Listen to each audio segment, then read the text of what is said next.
Hello everyone, how you doing? And welcome back to Skye and Evan in the morning. And today we have an extra episode this week because we're going to talk about um Daredevil Born Again, the TV show that ended last week.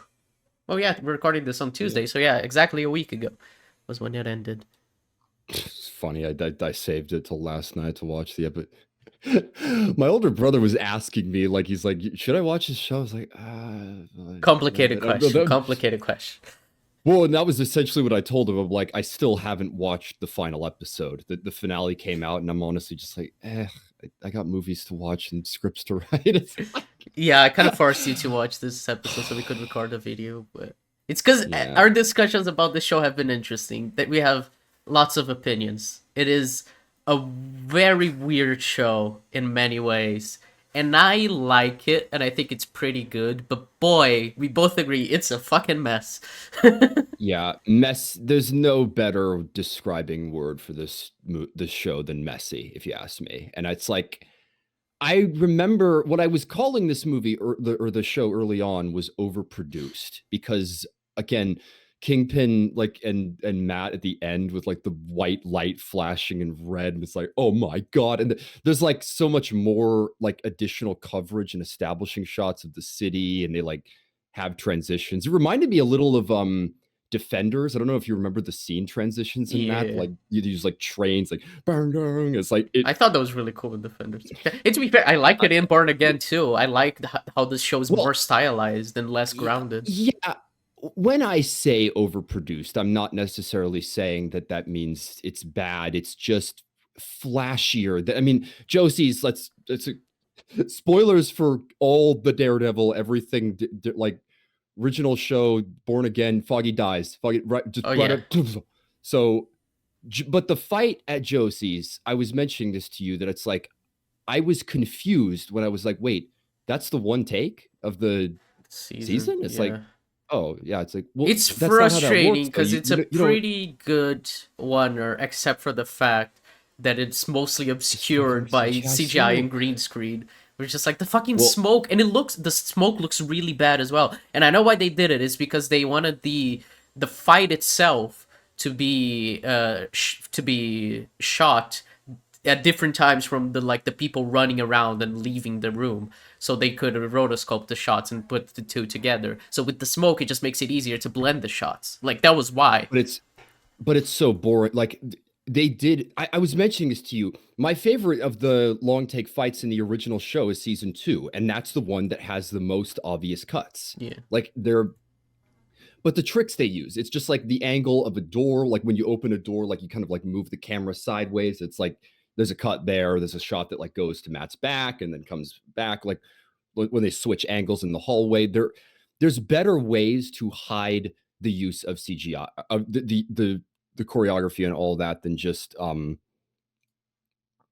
using just yeah, CGI smoke. yeah. It's And what we frustrated know me that this because like that fight at Josie's is like I like the idea, I like what they're going for, but because it is well, so reliant on CGI, I just found it frustrating. Well, they've released behind the scenes clips of like the choreography and like the stunt people doing like the staging, like basically like the set rehearsal. And it And it looks looks better. great. Yeah. It does look better. And like I was saying, I was so confused because I was like, this didn't even feel like the long take fights. The long take fights always or almost always just follow Matt from the beginning, and they're usually like a three or so episodes into the show type of a hmm thing. You don't have it in the first episode. You have the big fight go down like and be like the first really memorable fight with Matt. I Yeah. guess you could say like, well, he stopped being Daredevil right away, right? So it's like, you couldn't have done that. I'm like, I know, but it still just And didn't have the sauce of the original yeah. as much as they clearly had more money and CGI and Yeah. stuff like that. It's Yeah, I think the big problem with me, well, the thing is, I like the idea of having that oneer there because I think it makes a lot of sense, like narratively, because it's happening while Foggy's dying. We follow his heart still beating, and Matt like hearing his heartbeat and then fighting and trying to get one over on Bullseye, and we hear Karen talking to Foggy, like all of that happening all at once in one take, it adds to like the anxiety of the moment of like not cutting back and forth. We're just hearing what Matt is hearing while he's fighting. I think that works really well. But again, it's just like frustrating because the over reliance on CGI just makes it look not great. Like I like the idea, I like why they did it. I just don't like the way they did it because it feels like a Disney way of doing it instead of just like trying to do something with less CGI that would have looked better, more authentic, I guess. Exactly. And honestly, another example of that was the finale, and that was what I was laughing at when Frank raids the place with the corrupt cops, and I was just like, this action, what they're doing is they're compensating with all the CGI blood. They're like, look at like this axe going this head, but like when you like the CGI pay blood was attention kind to of how funny. they're actually fighting, like it doesn't feel like a fight. It doesn't feel like the first fight in the bar in the Punisher season 2. I still haven't seen the Punisher season 2, Oh, but it's like such a great that fight. fight choreography is great.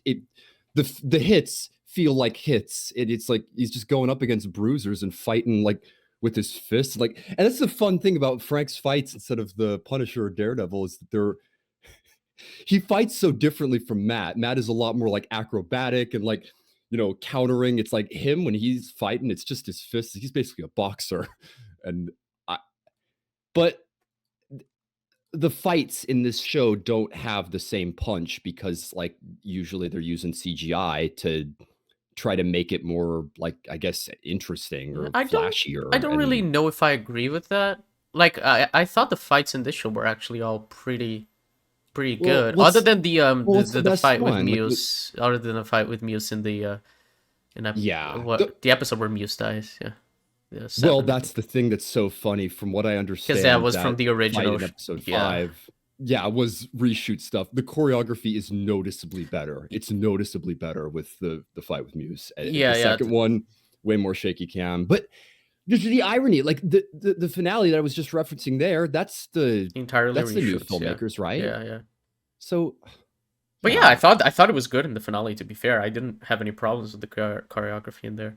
I mean, I'm not as locked in on the choreography as you are. You always seem to well, mention it a lot more than I do. But well, I'm not either, and I'm not like there are people that are way more sticklers for fight choreography. I know you're not going to make everything look 100% realistic. My thing is just that Daredevil has bite to its action sequences. It's not like he's playing kitty gloves. He is like seriously putting hits that like put people in the hospital, and Frank plays for keeps. But I just feel like you don't get as much a sense of the hits like hitting hard in this series. It feels more like they're it's that line that Matt says to Heather, it feels fake.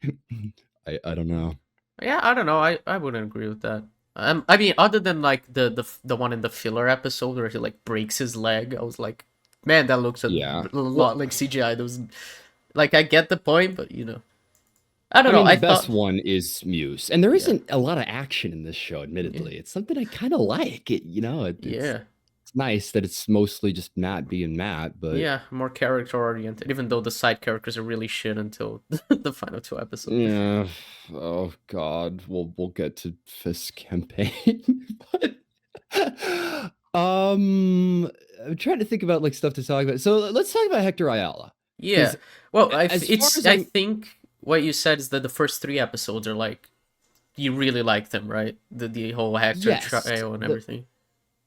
my biggest thing with this show, and this ties into the messy thing, it is because you hear about like reshoots, right? Like you hear about it's like there were all these reshoots, and you watch, you like, yeah, this seems kind of like reshoot material, and like the most egregious that people have gone to is like Fant Four Stick, where Kate Mara's wig is like noticeably different.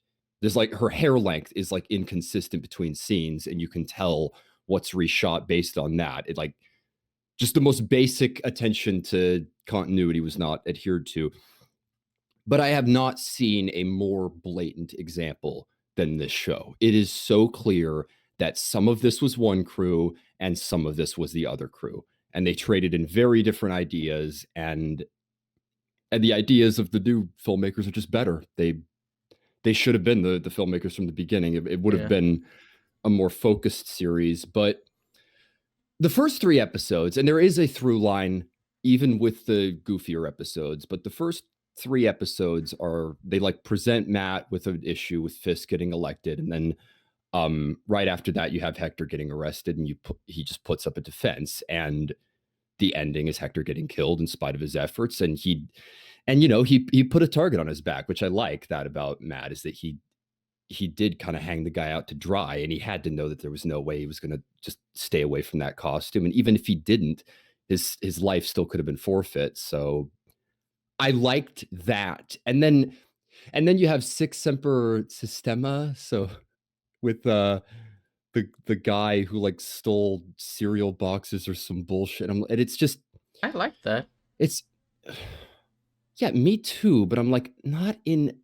This is where had they had like 13 episodes that Oh yeah. maybe you could Well, have this had an is episode like this. But I'm like, we can't do a guy just robbing some store, just some message about like, you know what? Maybe the cops should just buy a guy some food rather than like well, slapping his ass in jail. Like I get it, but it's like, we're was wasting this the time best there. thing we could? Yeah. Yeah, was this the Well, but best use of that's the time what with Matt? that's what's weird with this show. It's because like there are things that I like, and I like quite a lot of what the show is doing. And I think individually, every episode is pretty good, to different levels of pretty good.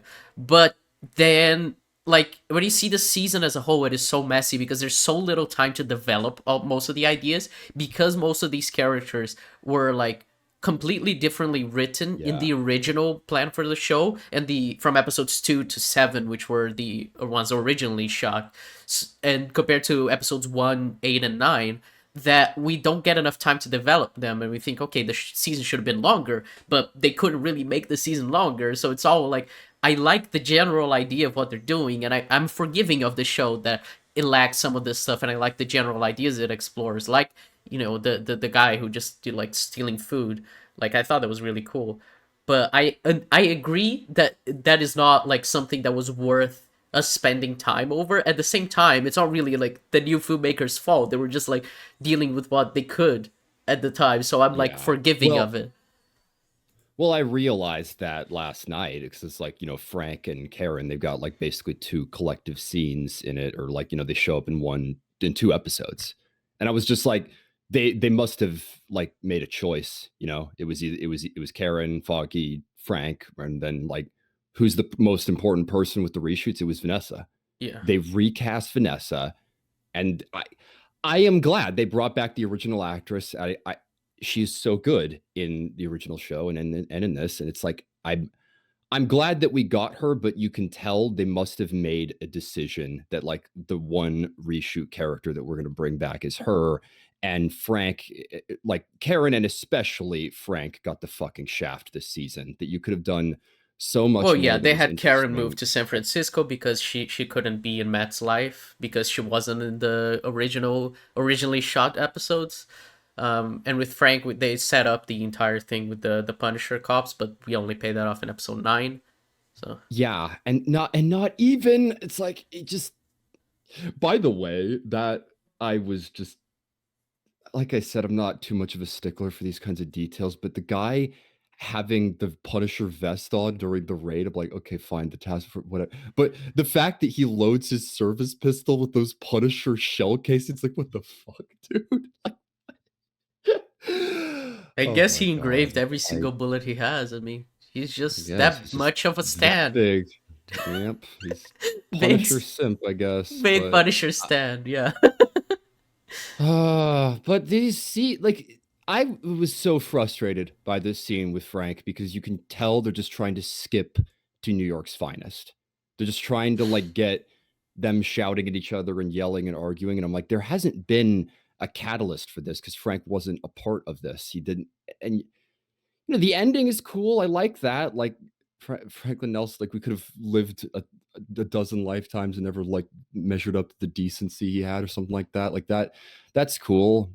And if there's one consistently excellent aspect of the show, it's the acting. Yeah. But I mean, I honestly it's really just like their interaction, and I think, it's like it's just because you said like Frank is always a notch 10, and he is. But I think it's like as long as it's when we get like his special or something, which we're gonna get soon enough, it's all like completely like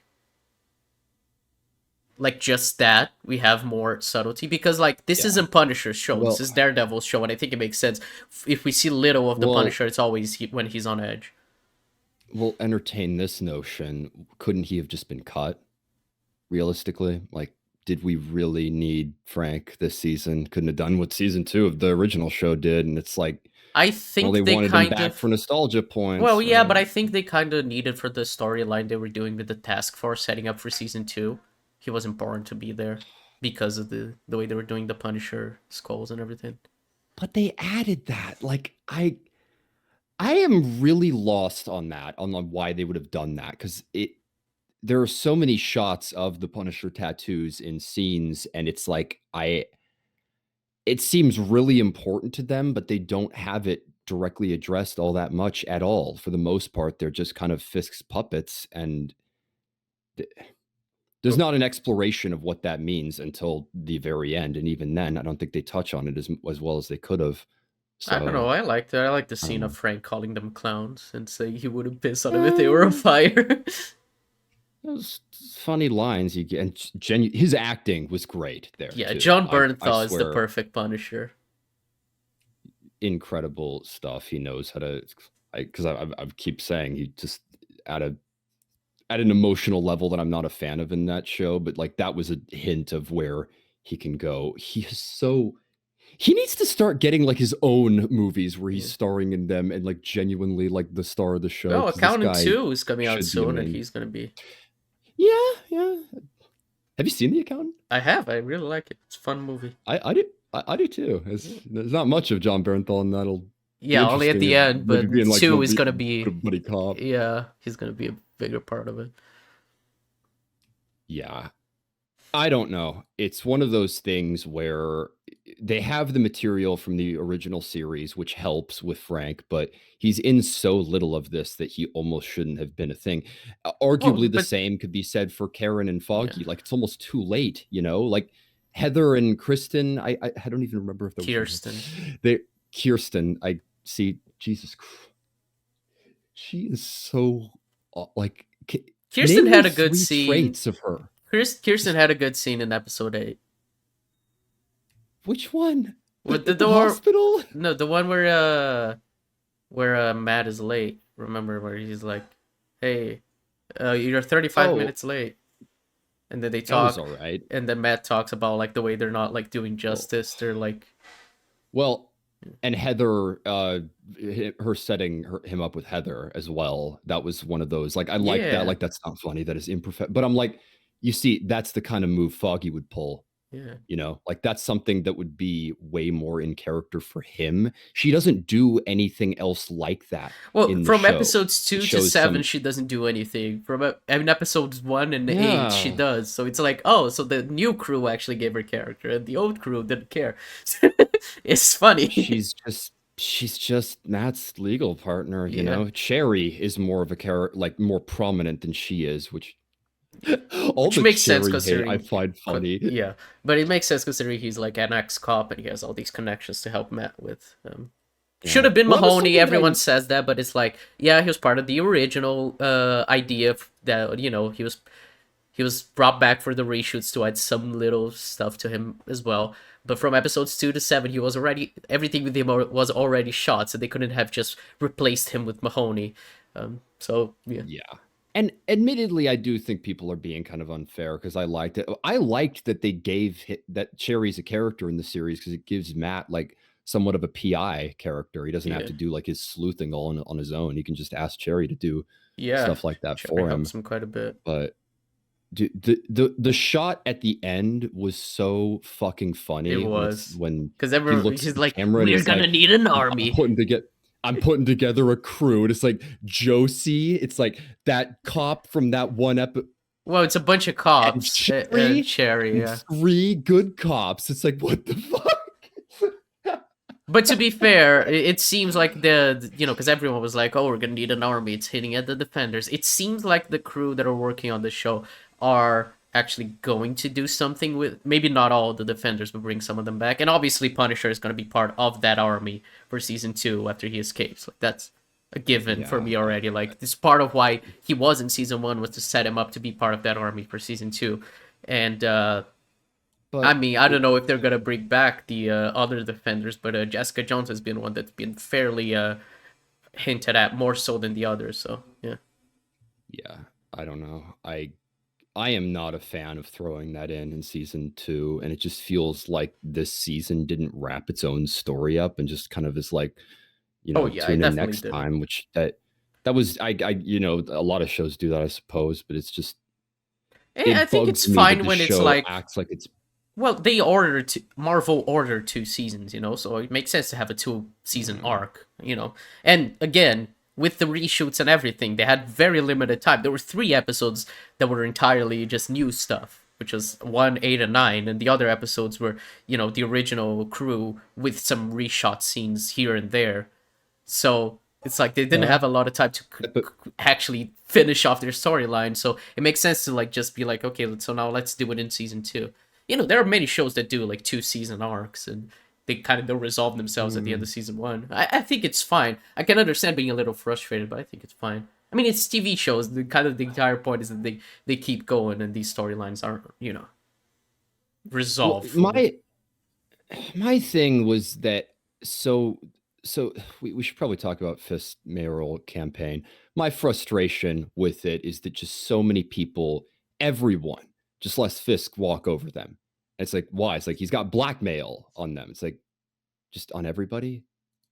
It's like I guess it's like the blackmailing, for one, the blackmailing was more tangible and they like explained it better in Daredevil. Like it's the first episode. Wesley's the one who does the dirty work and he gets the prison guard to try to kill Karen. But the other thing that the original show did very well was having it so that he answered to other people and that he couldn't just do anything that he wanted. And like Gao abandons him in season 1 and is like, you're losing it. You're losing it. You're destroying like what we've built. And it's like people don't have faith in you. And it like there's no there's nobody in this show that like confronts him in that kind of a way. Everyone just kind of lets him do what he wants to do, and there's no one that he really answers to. And I guess other than Vanessa keeps like disagreeing with him on the well, ways he's going about things. well, I hate proposing rewrites with shows and movies, but like, so picture this. I wished what, and I thought that they were going to do this initially. I thought that they were having it so that there were two sides of the same coin because it's like Fisk has to stay in his lane to a degree. He's obviously going to try to do shady stuff as the mayor and like make deals, get blackmail, that kind of a thing. But he can't just overtly break the law. Otherwise, he'll get taken down and removed. So it's like Vanessa is the one who can do that. The dirtier work is the stuff she does. And they're both gaming the system together, which it's like the Freeport idea is supposed to be that, but it was barely set up. And then in the end, he just declares martial law and just has a centurion. It literally reminded me of the 2018 Spider-Man game where there's just the goons on the street who it's like, it's the weapon, get him. And it's like they just all have vests and it's like, what the fuck are we doing, dude?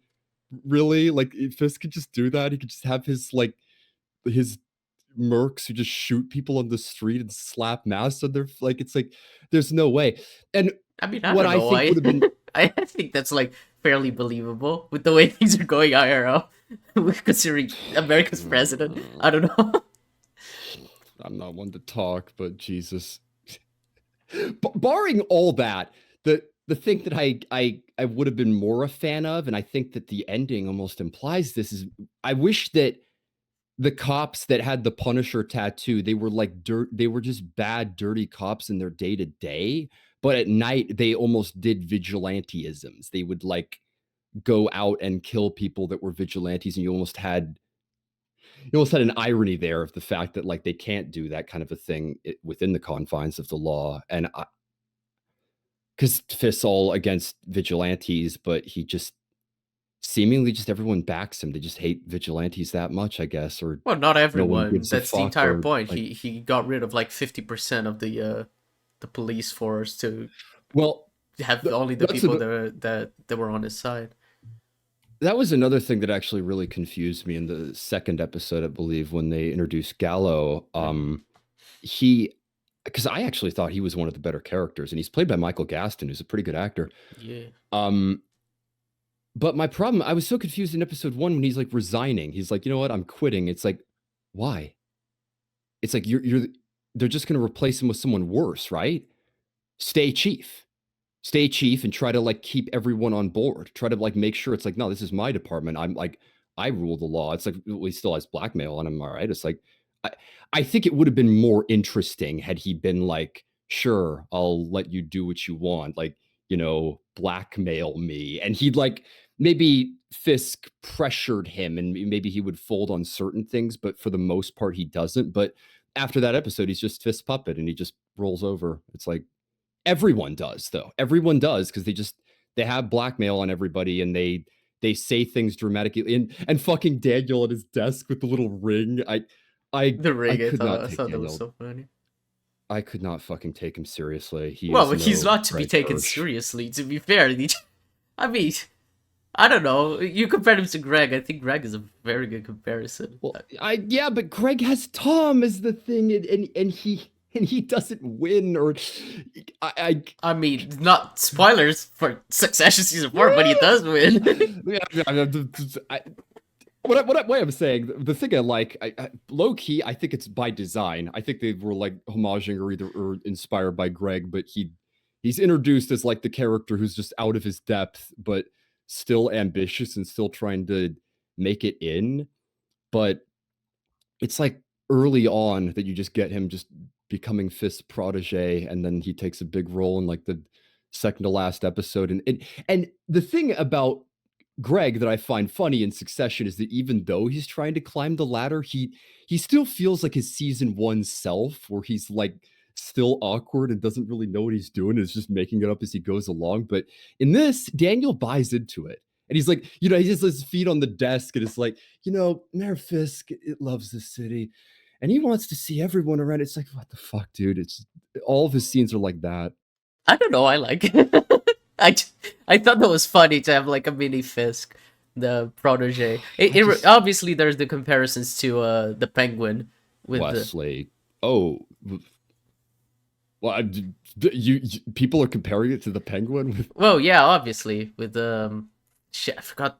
What's his name? How am I? Vic, right? Vic, yeah. Vic. Comparing him to Vic. Obviously, Vic is a very a much better written character in the sense of like he has more depth and he is not outright like evil or good, and the ways he's manipulated are more interesting because the entire point with Daniel is that he's already on board.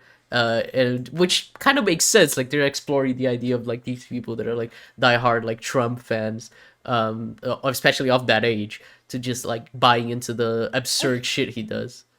By the way, I don't even want to get into it, but like, I gotta say, it's just so blatant, the metaphor. It's like, yeah, he's like Trump, basically. And it's like, come on, man. I mean, I don't find that an issue. We've been watching Andor, and that's like extremely blatant as well, but that's really good as well. Yeah, the level of Trump allegories that we have nowadays, I get it. It's I mean, we've always done Trump allegories, just that before he was elected, we didn't know it was Trump specifically, but the businessman turned president or turned fascist leader has always been like a trope in media. Let's not get into politics. But, what was I? Oh yeah, so.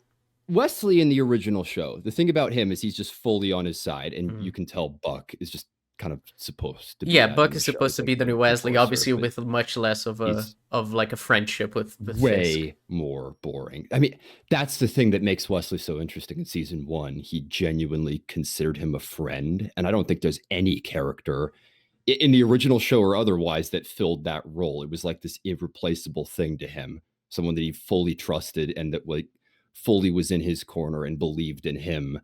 And it's like Greg is an example of a character who's like trying to get in, trying to climb the ladder, and it's just making it up as they go along. Vic is someone that is bamboozled into it. And again, that's why like the Penguin's such a good like gangster story, because like that's what they do. You know, they get you when you're young and like slip you 20s, and you know, like if you Mm. ever need help. But it's I like those approaches better than what they did with Daniel, because Daniel's confusing. He seems like kind of bumbling and insecure, but then he just kind of, you know, has sway for the rest of it and then just fully takes on like a Wesley type persona. It doesn't feel like, because there's no other characterization for him outside. And you know, admittedly, Wesley wasn't characterized either by anyone else, but I found him boring and confusing. I don't know. I like the idea of someone who just like fully buys into Fisk's bullshit, and Fisk uses that to like have someone he can trust fully, and uses like him to get to BB Urick, obviously, to like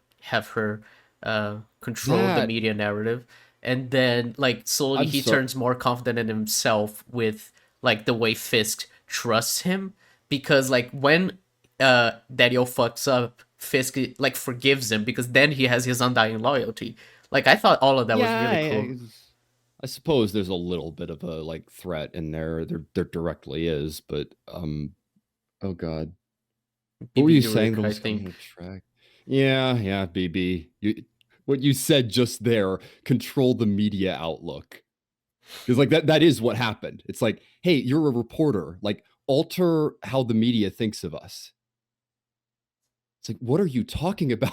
It's like that isn't how that works. But that it is how that works in this show. Like, I there's mean, I always don't know. one person, and that one person just changes everything. It's like, I have blackmail on the chief. It's like all the cops are corrupt now. It's like, I have a reporter now. The media is on my side. It's like, I don't know. I have mean, because like with the construction. I chief, it's blackmail like on that guy. everyone loves him and he's been in charge for a bunch of time, and people do have to listen to him. And so it's easier to control cops that way. And Fisk also laid off 50% of the cops anyway.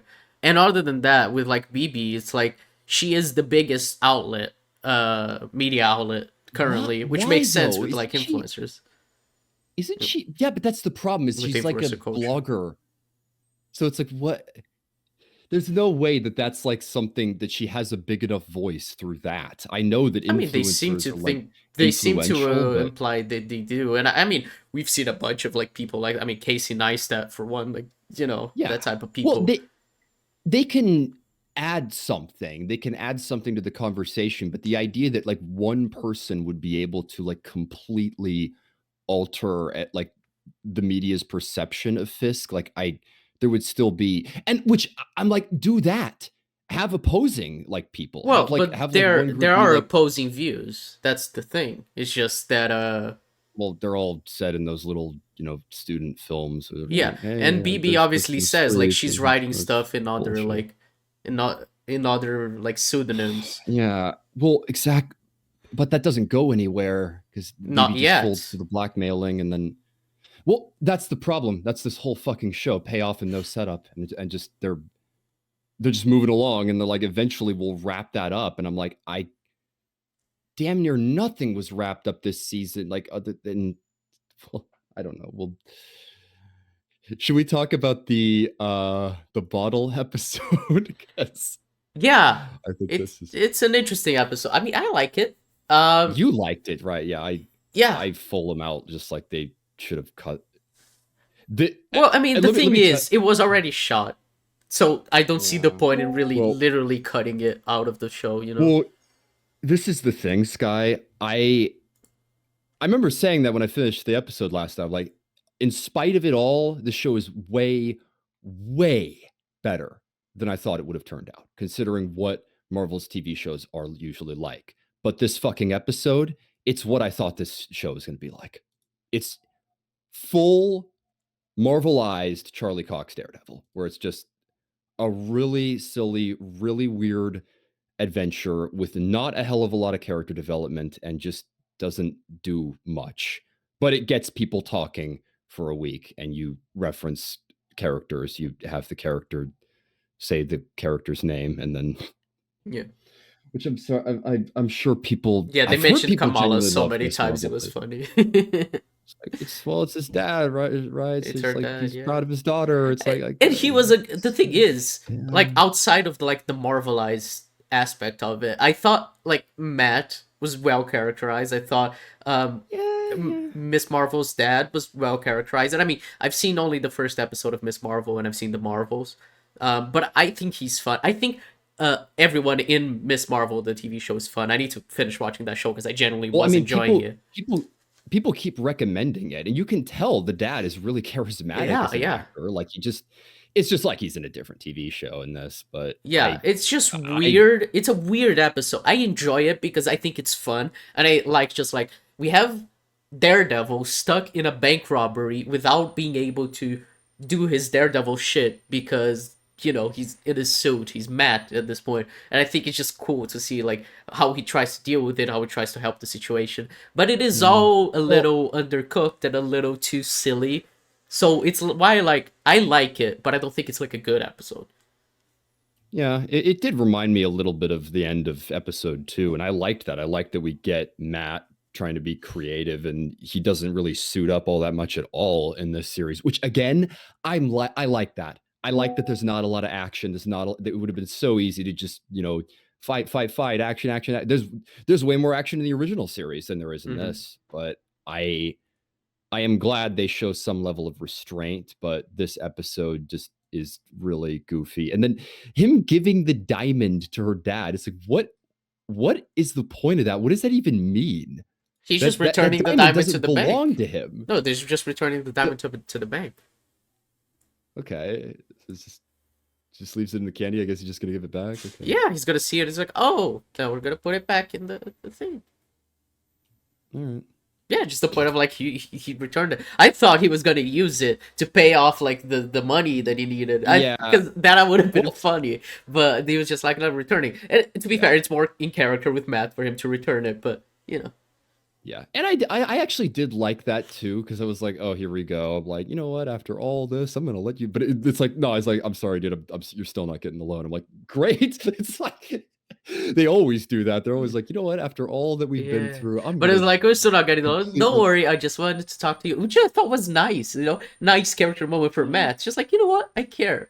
I care about you and your daughter. And you know what? Yes, let's have dinner, which I thought was cool. It's weird because I thought it was fun, but I'm also like, I know Marvel's only doing this to set up their larger universe. Yeah, So it's it's it's a little frustrating, but it's also a little endearing.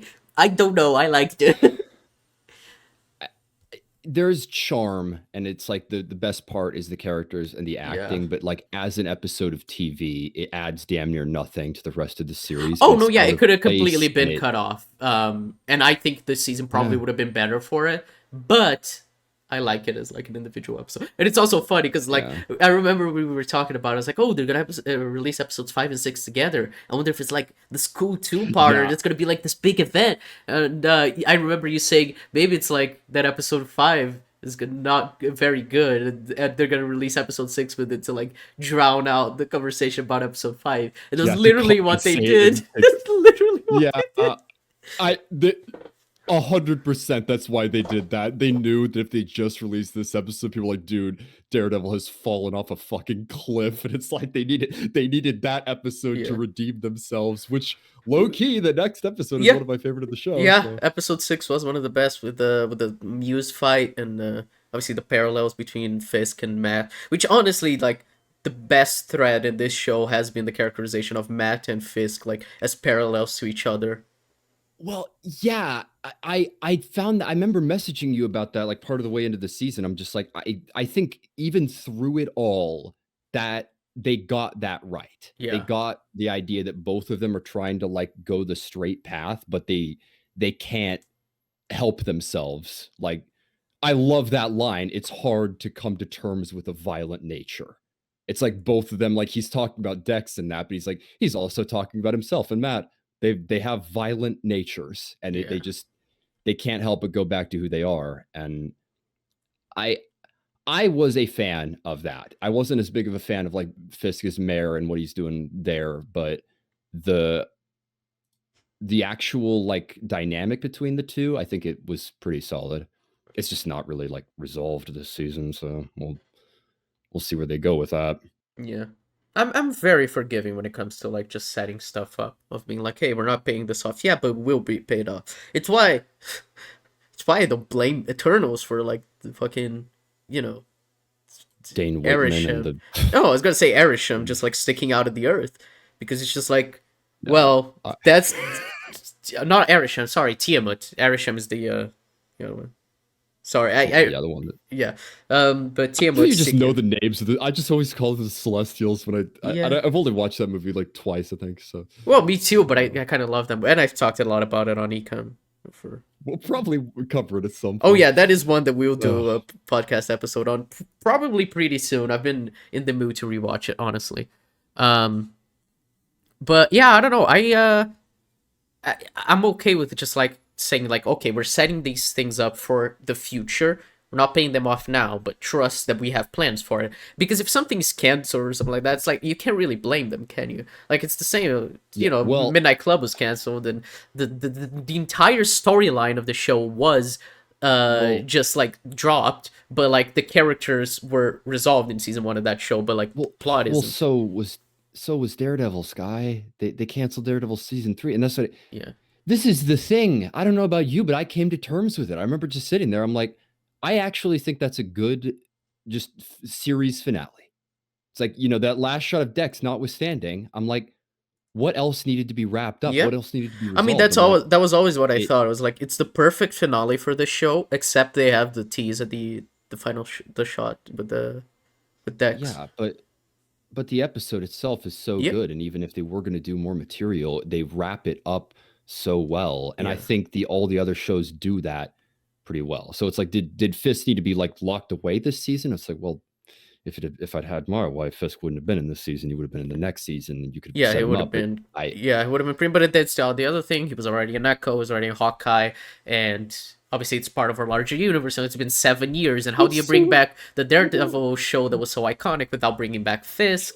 There's so many layers to it that I'm like, it's one. hard to blame anyone for doing it. At the same time, it would have been cool to do something else other than Fisk again. Yeah, I'm serious. We'll get to Endgame at some point, and why I would love to do just a fucking snap video, like, and why it just annihilated my fucking investment in the MCU. But like, it's so confusing because it's like, I guess this is like Fisk from the original series, but it's like he was also in Hawkeye, and it's like, well, he was in jail, right? Like, I guess he just got out and he gets Yeah, shot, they and then kind of nothing mentioned really it in comes of that.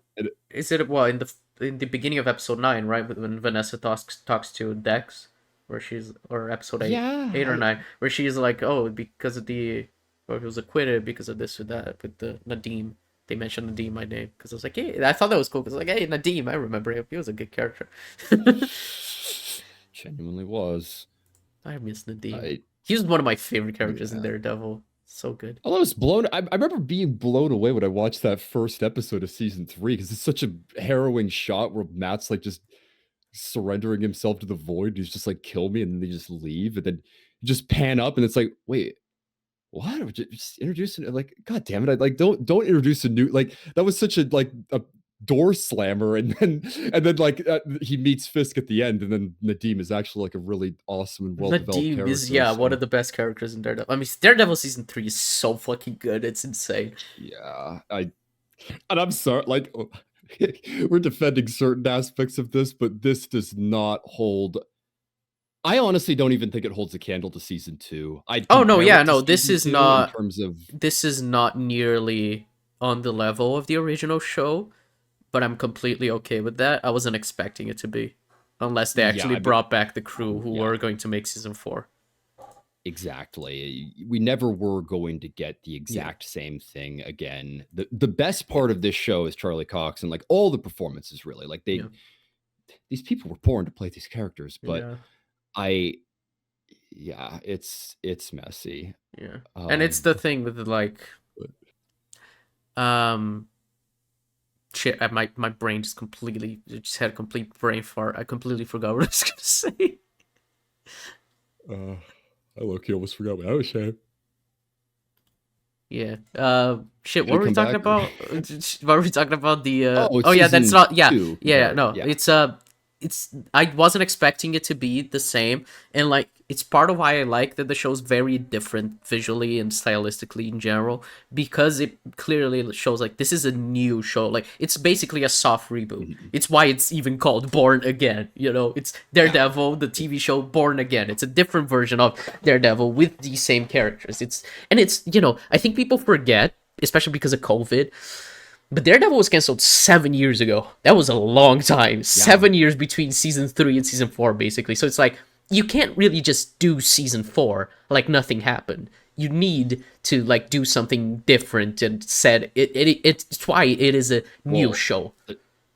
well, I mean, the timeline would have been so confusing in that. Yeah. And again, the problem is the blip happened Yeah, right especially with after the fucking Daredevil got blip. canceled. Yeah.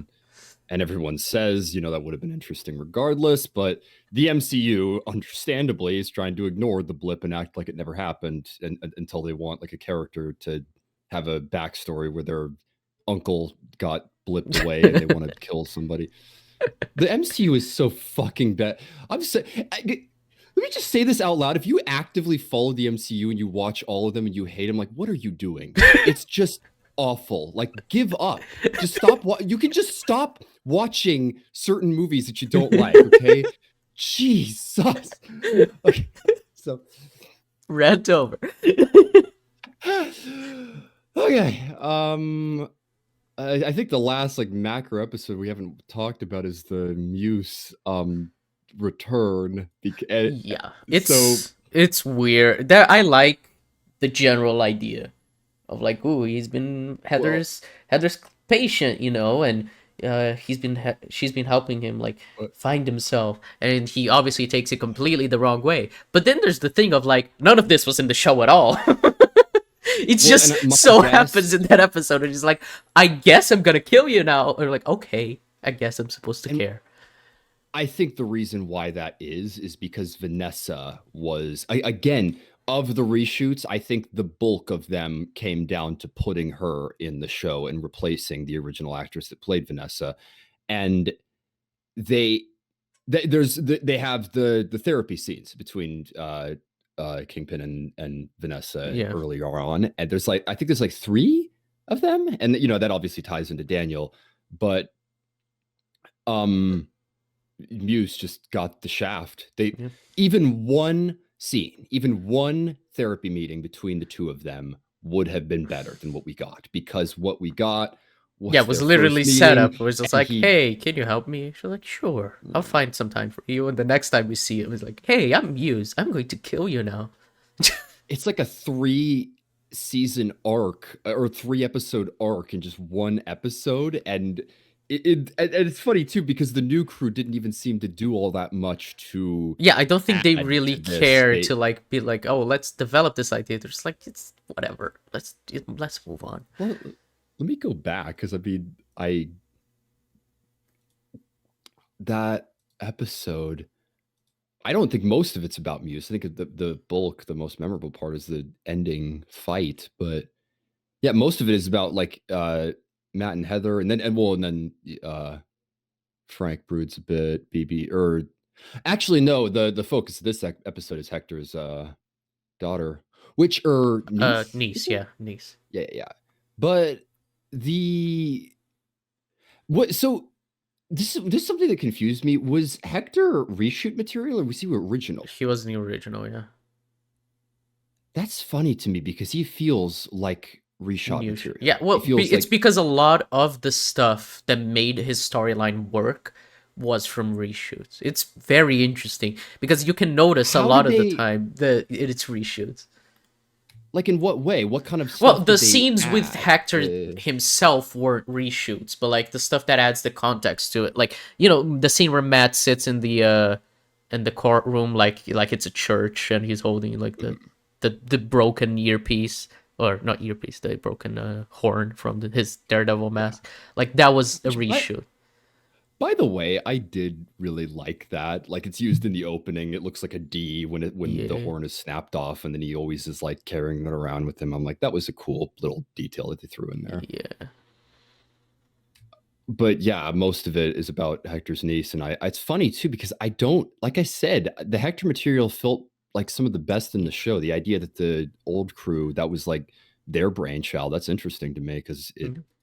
I mean, yeah, I it mean, it's felt not. I don't solid. think the entire like old crew stuff is like, Yeah, worthless. It's just like, especially but with the Muse stuff, it feels really weird. But the stuff they did with Actor, I quite like. yeah. Sorry to sound like I'm just completely throwing them under the bus, but it's just Yeah, a lot of the material that I understand is original. Doesn't it seems like the new filmmakers just traded in better ideas, but uh, it is. well, Yeah, to conclude, I guess it is a mess of I a mean, show. yeah, I don't know if there's how much more you want to go into detail, but I Yeah, think I don't we've know how covered much most detail we want to everything go into. broadly. Yeah, I mean, I really like episodes 1, 8, and 9, the new stuff entirely. I really like the way the season ended, and I'm okay with it just setting up stuff for the next season. Um, I like episode 6. Um, I like the Frank scene in episode 4 quite a bit as well. Um, which is funny. I just highlighted the entire fucking reshot scenes, but yeah, the reshoots are probably the best part. And but you can tell that this show was two different shows smushed together by two completely different creative ideas of where they wanted to take these characters. And it like hurts a lot. The supporting characters, especially, they feel really thin, and the we just get some small hints of like their personality in some episodes. Like it takes until episode 7 for us to get like an actual like Heather focused episode, and even then it's not even like that much. It's just something, and I was like, finally we're getting something that focuses more on her, which I like, because I Heather is an important character of the season. We needed to focus on her, but we barely do. Which is also, I think, because like the new crew didn't really care, because they knew they were going to bring Karen back, and especially like the scenes that they've shot for season 2, it seems like Karen is just like gonna be Well, his and love honestly, interest. it's weird too because I guess she's just on Fist's side. I guess she just doesn't like vigilantes. And I'm Yeah. like, what did your dad push the vigilante button and they didn't show up in time, and then you decided to take them Well, I over? mean, I That was think it's perfectly reasonable for like general people to just well, hate vigilantes. well, yeah, I know, but my problem is the dialogue with her is so boring.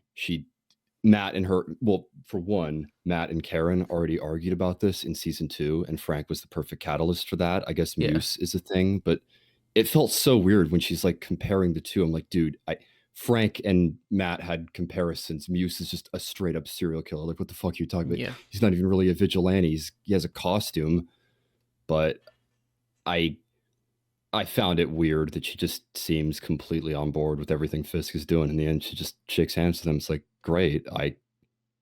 That's it.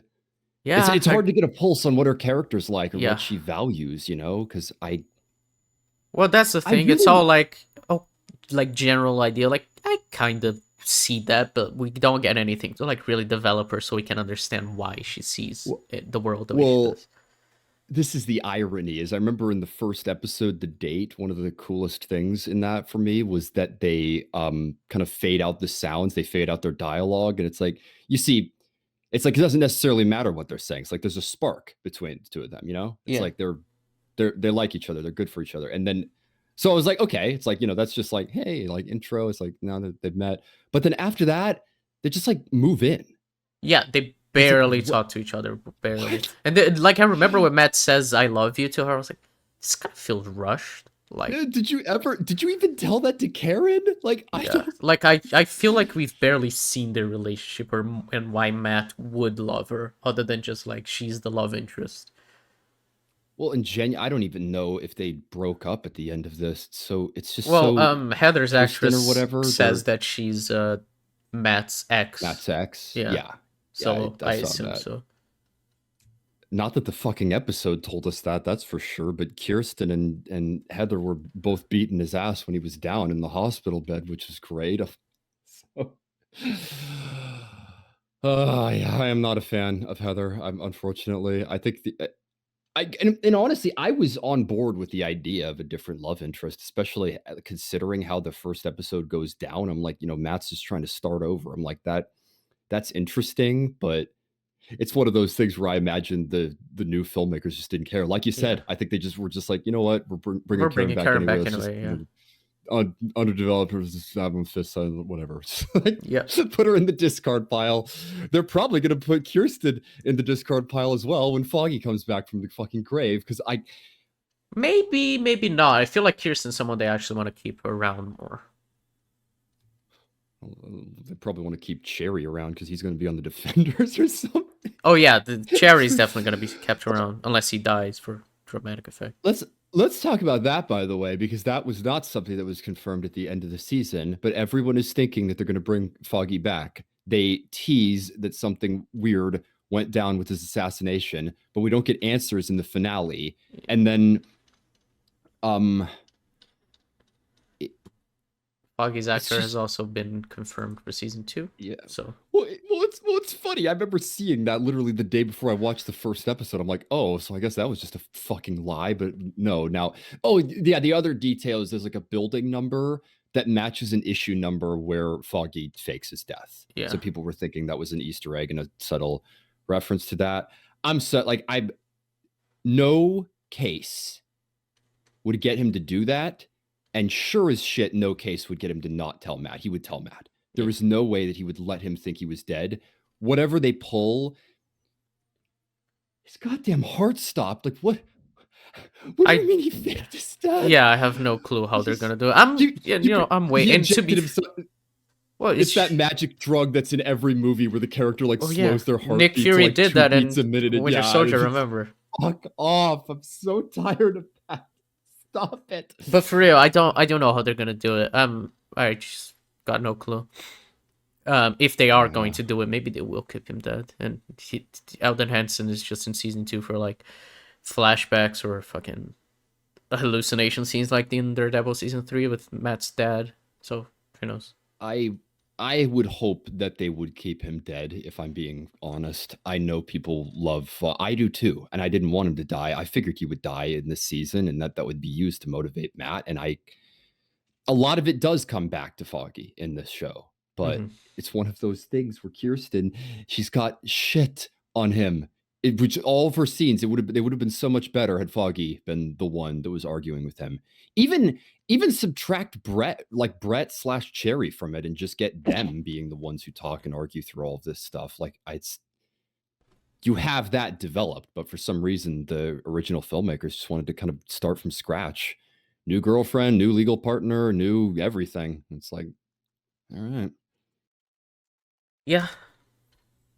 I don't know what they're gonna do with Foggy. Who knows? I don't know either. I think you broke it down yourself a couple minutes there, because my thing is, I like I was mentioning, I'm having a hard time thinking of recommending this show to people, like people that love the original show, people that just want to get into Daredevil. Like, I'm just like, would I recommend this? And I'm like, probably not. At the end of the day. Well, yeah, that's always where we come back to with these these discussions. It's like, do you recommend it? And it's a hard show to recommend fully, especially without season 2, because it is such a mess, and season 2 has so much to wrap up that you don't even know if it is even worth watching season 1, considering all of it is going to we don't know if it's going to be wrapped up. You were saying this was set up, and this is the thing. It reminds me of The Last Jedi. I love that I'm actually referencing that. But The Last Jedi, that happened when it came out. Everyone's like, well, we got to wait till the third movie. They're going to wrap everything up in that. I was like, no, they're fucking not. No, they're not. And I'm like, this is the same thing where I'm like, they've set up stuff that could get closed off. And I'm just like, do you really think they're going to that season 2 is going to make this one collective, hey, it's all yeah, I guess season 2 could really lock in and just make a solid season of TV. But yeah, especially with just the new writers, having full control. I think that could work well. If nothing else, I'm sure it'll be way more consistent than what we got. Way more cohesive, yeah. By the way, I'm thinking that X-Men 97 season 2 is going to turn out probably very similar to this. Yeah, because there's the entire original shit. Yeah, the original filmmaker's ideas, and then just a new crew steps in and just takes over. I'm like, I think it's gonna feel just like this, where there's hints of grade in there, but like the new stuff just taints the experience, and I don't know. I There's hints of greatness in this show, and I do think season 2 will be better considering the new filmmakers will have full creative control, but I have a tough time recommending the show. Yeah, I mean, I think I would. As a big fan of the Marvel Netflix shows, I've seen all of them at least every season of all the Marvel Netflix shows at least once. Most of them I've seen twice. I I don't know. I enjoyed it, and I like especially. I'm a big Punisher fan. I love the Punisher show, and I love him as a character. Few comics of him I read, I've also enjoyed.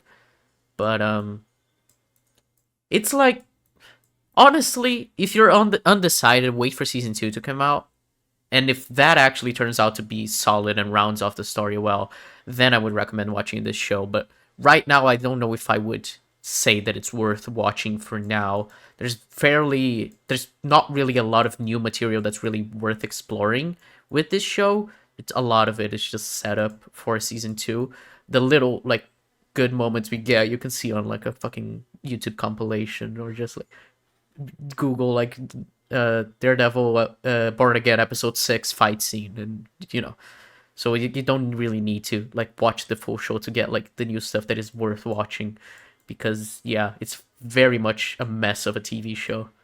And yeah, I don't know, I enjoy it, but it's probably not something I'm gonna rewatch unless season 2 actually locks in and it's like it's good all the way through, and I'm like, okay, now it's worth rewatching season 1 to, like, get the full picture.